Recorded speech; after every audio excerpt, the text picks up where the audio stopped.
Well, hello and welcome back to the channel. When I first saw this story begin to float around, I didn't even believe it. I thought, surely this is clickbait. I am serious. And don't call me Shirley. But apparently it's not. Let's get into it. This article from the Daily Mail. When you realize you're the 75%, Twitter employees seethe following Elon Musk's vow to fire 3/4 of the company's workforce after the billionaire admitted he's paying way too much for Twitter. Twitter employees took to the social media site. They fear they will be laid off after documents emerge showing that Elon Musk plans to cut the workforce by 75%. And corporate documents obtained by the Washington Post, so there's actual documentation that's been obtained, reveal that the billionaire told prospective investors in his $44 billion acquisition that he plans to get rid of 3/4 of its 7,500 worthless employees. That would leave the company with a skeleton crew of just over 2,000 employees, which experts say it would make it difficult for the social media company to tamp down on what it deems to be misinformation. Whoa. Let me stop you right there. They're not going to do that. They have no interest in doing that. That's what you want Twitter to do, you fucking censors. You piece of shit people who want to control the narrative. But no, Elon Musk doesn't give a fuck about controlling the narrative. He gives a fuck about smashing the narrative. And he's not here to try and control the discussion. He's going to let it be a free-for-all. And I think that's fucking fantastic. Now, a number of employees are expressing their fears that they may be one of the more than 5,000 workers that are going to be laid off when Musk takes over. Gene Ross, a staff designer for the social media giant, took to the site Thursday night to ask if anyone is looking for a below-average generalist. And yes, Gene Ross, that is why you will be one of the people who will be laid off. Patrick Zappala, a product manager, asked if they will all go off and start new Twitter together. Yeah. Okay, buddy. Let me know how that works out for you. Yeah. What a fucking disaster. Let's go start new Twitter together. Dude, do it, all right? I want you to go try because I want you to see what it's actually like to own and operate your own fucking business. Because right now, you're fucking clueless. You live in fantasy land.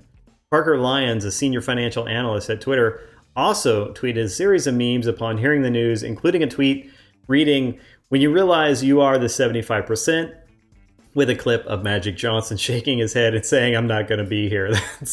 I'm sorry, that's actually quite funny. That's a good one. Like, this guy, this guy is hilarious. I love his fucking tweets. He's on point. He has been on point this whole time about the Twitter acquisition and the memes that he posts. He also tweeted a picture of NBA star Russell Westbrook earning 136 points, 112 rebounds, and 118 assists in a single game and captioned it, "The remaining 1,900 Twitter employees." Yeah, so you better believe it. That's exactly what it's going to be like. Matt Walker, a product designer for Twitter, meanwhile, went off on Musk and former CEO Jack Dorsey in a series of tweets, writing, "Every decision Jack has made has gotten us to this point." Well, remember that Jack was one of the people that endorsed all the censorship. So, yeah, and that definitely got you to this point. Congratulations, you played yourself. Musk's plan would cut more jobs than Twitter's current management had been planning to lose, and the effects of which would be massive. But it would provide Twitter's leadership with a way to save face and avoid announcing layoffs to 1/4 of the workforce they were already planning to reduce costs. I mean, the company spent a whopping $1.5 billion last year on personnel and had wanted to reduce that amount by $800 million. In other words, they already wanted to lay off half the workforce. And he said, "No, we'll lay off 3/4. How about that?" I don't know that they'll actually lay off 3/4, but they could definitely probably get away with laying off 2/3. So just cutting even 5,000 and call it good. Management also planned to make major cuts to its infrastructure, getting rid of data centers that keep the site functioning for more than 200 million users a day. There must be a reason why they want to get rid of those data centers, though. I mean, it's not like they're going to get rid of the data centers and, to the point where Twitter no longer functions, right? I mean, who knows how much redundancy they have? Is it triple redundancy? Is that quadruple redundancy? I don't know. Twitter executives, though, have denied any layoffs, with General Counsel Sean Edgett telling employees on Thursday to expect tons of public rumors and speculations as the closing of the deal nears. No, don't listen to General Counsel Sean Edgett. You sit on a throne of lies. Look, trust me, if friggin' Washington Post is digging up documentation that says that Musk plans to deal the death blow to 75% of the workforce, then he probably is planning to do that. Since the merger agreement has been in place, there have been no plans for company-wide layoffs, he said, according to Bloomberg. I mean, how does this fucking guy know? The reported cuts come as Twitter continues to advertise 266 jobs on LinkedIn, and the Tesla CEO's lawyers are ironing out the paperwork to complete the buyout by October 28th. That's a week from today, so we'll see how that goes. We'll see what happens. I don't think Elon Musk is going to wait a really long time to start getting the company in order, because there's no point to delaying. He'll get in there, he'll find out who's doing what as quickly as he can. And, you know, if you're one of the misinformation warriors, well, congratulations. Your fucking job is done. You're gone. If you're one of these shit moderators that likes to go in and ban everyone because they said something conservative leaning, your fucking job is gone. Yeah, experts say users would immediately feel the effect of the massive job cuts Musk is proposing. Edwin Chen, a data scientist formerly in charge of Twitter's spam and health metrics, who is now CEO of content moderation. Exactly, this guy is getting gone, and now he's fucking worried about it. Startup Surge AI. Oh, okay, so he's now a CEO of another content moderation company. Wow. So he went from like being the head of censorship at fucking Twitter to being the head of censorship at his own company to teach other companies or give other companies the ability to censor. That's fucking awesome. That is, honestly, that's the American dream right there, to teach other people how to silence people so they don't have freedom of speech. God bless you. Wonderful fucking human being that you are. So this fucking CEO of content moderation startup Surge AI said that he believed Twitter was overstaffed, so he's admitting it. The cuts Musk proposed were unimaginable. Apparently they're not, because someone is imagining a world with 5,000 less Twitter employees, and his name is Elon Musk. He said that would put Twitter's users at risk of hacks and even exposure to offensive materials like child pornography. I mean, you all already protect the pedos on the platform, and you don't want to fucking do anything about it. You won't allow people to use the fucking G rumors word when people start talking like that. It sounds to me like you all already endorse the inappropriate children content. So honestly, like, what is he talking about? They already want that on their platform. They already support those people being on their platform. Come on. Now you're suddenly like using that as a FUD. Like, oh, fear, uncertainty, and doubt. The pedos are going to take over Twitter. Dude, they took over Twitter a long time ago, and you fucking helped them, you piece of shit. What a fucking piece of garbage.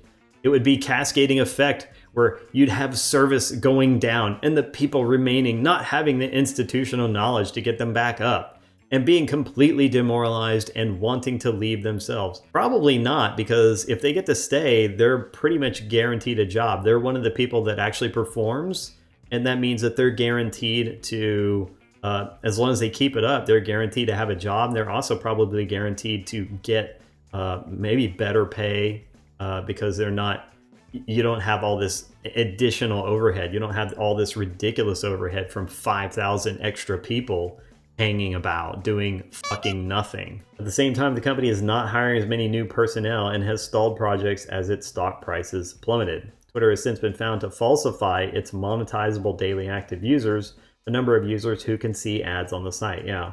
which was one of the reasons why Elon was wanting to back out of the deal originally. Executives had said that that its MDAU is 237.8 million, up nearly 17% compared to the same quarter last year. But documents emerged in Twitter's court battle with Musk that point to the company having far fewer users, with, of course, Musk's side claiming that fewer than 16 million users are able to see the vast majority of ads. And the time they are spending on the site fell 10% over the course of 2021, recovering only slightly in 2022. Yeah, that's because there's nothing but, it's nothing but a one-sided echo chamber. Like, I don't remember being on Twitter even once in 2021.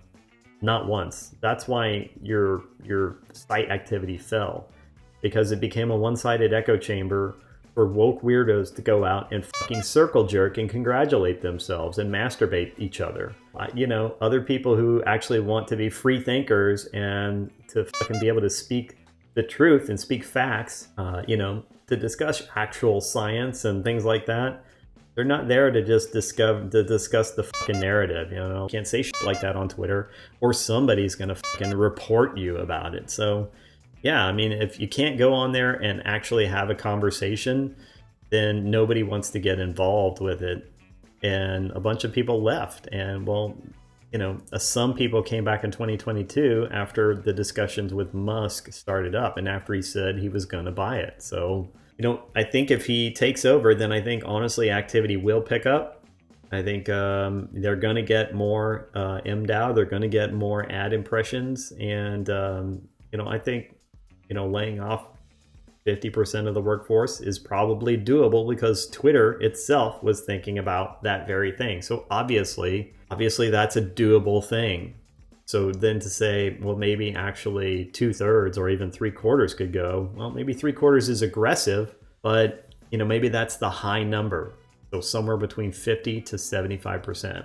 I don't know. Let me know your thoughts in the comments below. In the meantime, if you want to continue to smash the narrative the way Elon Musk is absolutely smashing Twitter and Twitter employees, then please click the like, share, and subscribe buttons.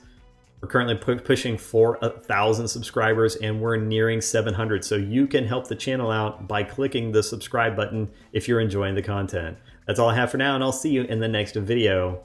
Have a great day.